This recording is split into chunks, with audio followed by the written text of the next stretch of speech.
Love Second Chance is a Real One film from 2020. This is directed by David I. Strasser, it's written by Aimee Pitta, and we have a cast including Gabrielle Christian and Cody Ray Thompson.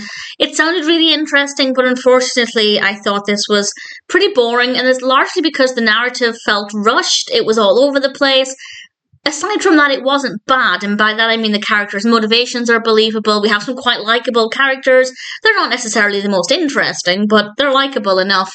And other than that, there's just not a lot to offer. So it's not a bad film necessarily, but I do think with the pacing and the structure of the narrative, there definitely was room for improvement. This is about Rose, who is a stylist, a fashion stylist, and she inherits a vintage dress shop.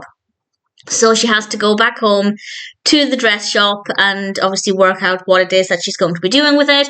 And while she does so, she meets former flame Cole, and, well, in true Real One romance style, they begin to realise that maybe they still have feelings for each other. And I'll say no more than that about the specifics, but I didn't enjoy it. I didn't get any joy out of this at all, and it's a shame because on paper, it should have worked really well. This is exactly my kind of story. And maybe because I've seen a lot of films like this, I do have, I guess, quite high expectations. Let's say this had been the first Real One film I'd seen, the first film like this at all, I might have thought it was okay. But I definitely feel like the pacing was really poor. It felt very, very rushed a lot of the time, certainly to begin with. The pacing maybe improved a little bit as it went along, but the narrative was just a little bit all over the place and it just didn't work very well. So it's not very well executed, but the concept is great. I do like the concept. I like the basic premise. I just don't enjoy or didn't enjoy the execution. The characters are fine. I don't have anything against any of them. I just didn't really like them very much. I guess I kind of liked Cole. I didn't mind Rose. I actually found the supporting characters largely to be a lot more interesting. Read into that what you wish. Visually, it's quite appealing. We have really bright lighting, a lot of gorgeous colours. Visually, it's definitely not too bad. It's quite nice to look at.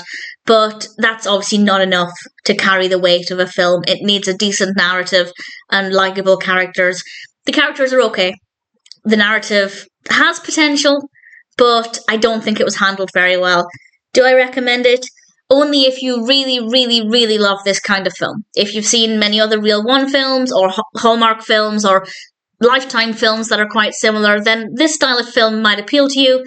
But if you're not that bothered or if you're new to this kind of film, I'd say maybe put it to one side for just now. It's probably not worth hurrying to watch. Love Second Chance, I guess, is watchable.